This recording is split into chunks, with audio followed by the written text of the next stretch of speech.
to turn to the subject of Harry. That's a horse from a different safari.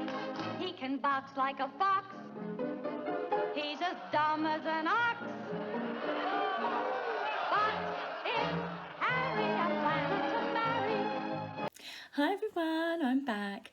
Today I'm going to be talking about Harry and what's the point, what the hell happened to Harry? He's certainly not the Harry I remember or that I grew up with, really.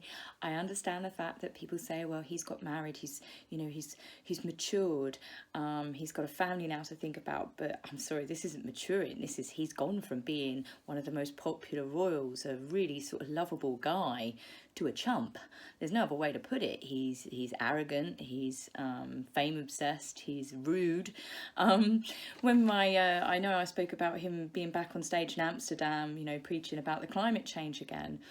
And okay, that's already been covered, but it's his defiance. I mean, there still was not even an element of him that's like, okay, I can admit the optics look bad, hands up, I'm at a loss. Has he been lost to a narcissistic wife that has completely controlled him? Has he become Meghan's puppet? Or is this the Harry that's always been there, but due to careful guidance from palace officials, courtiers, Ed Lane Fox, just private secretaries, they've always covered for him and steered him out the way? I really don't know, but it's just so strange that this is the Harry that we now see, and it's only since a certain someone's come on the scene.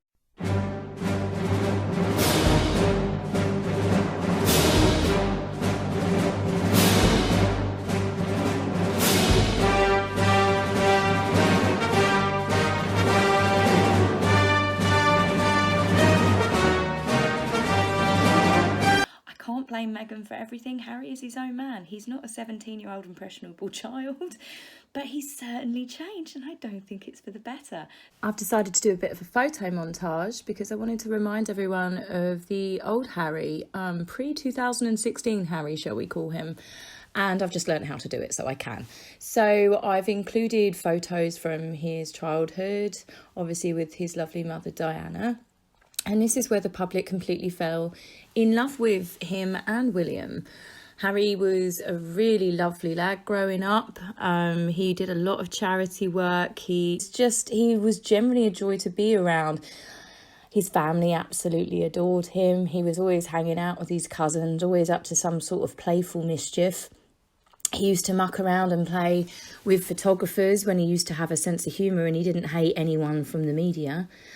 I mean, he was always hamming it up when he was on photo shoots. He was always messing around. He always came across as so normal, so likeable. He was fun, and he wasn't stuffy royal. And I guess that's where the public, really fell in love with him. He was great fun. I mean, even where he convinced the Queen to do that James Bond segment, absolutely hilarious. Couldn't believe she went along with it.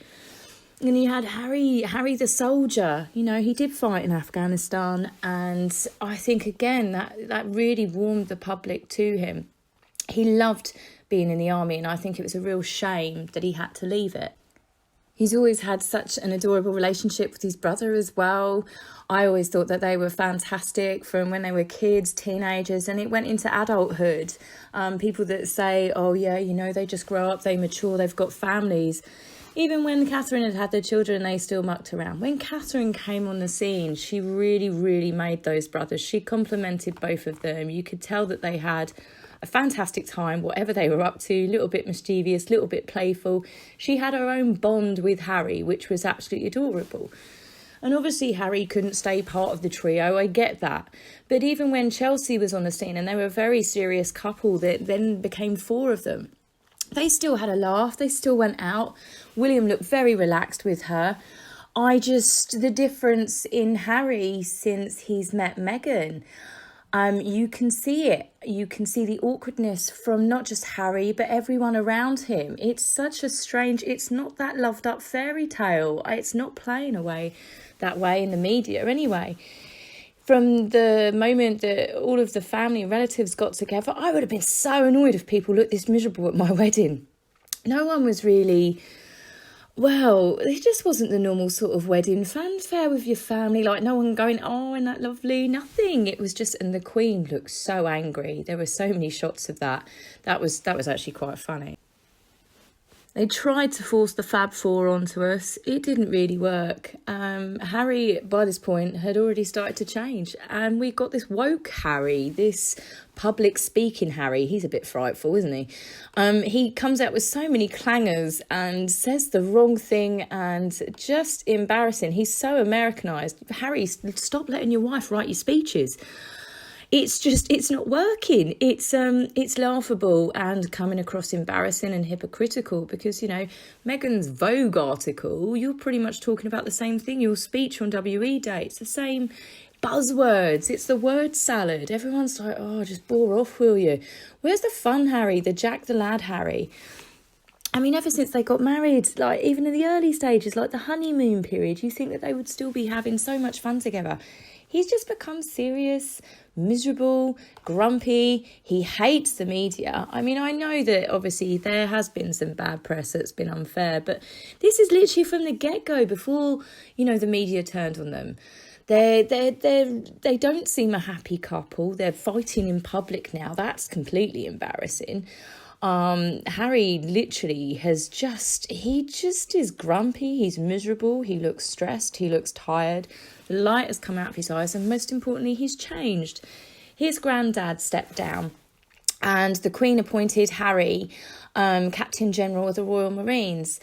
And where was Harry when there was a memorial service for 11 Marines that he was invited to? He was at a Lion King premiere, pimping his wife to Bob Iger. He was there hugging Beyonce and just being a real, I don't know, a starlet. Harry's never been about fame and stuff like that. He's always really cared about his military and his roots. Harry not going up to Balmoral. The Queen's supposed to be hurt and upset by this.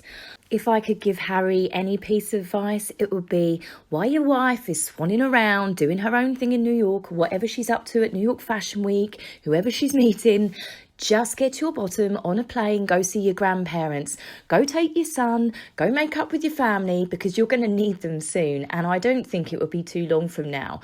A bit like my hair, Harry has changed so much in such a short space of time.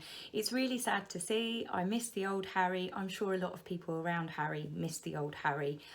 I hope that he wises up at some point and gets himself back in with maybe someone that's more willing to work with him, a personal secretary again. He needs another Ed Lane Fox. He needs to stop listening to what his wife is telling him to do. He needs to stop being her puppet. We don't want the woke Harry. Go back to being the old Harry because we really, really miss you, Harry. That's it for me today. No doubt the Sussexes will be up to so much in the next week or so. So I will see you really soon. Bye bye.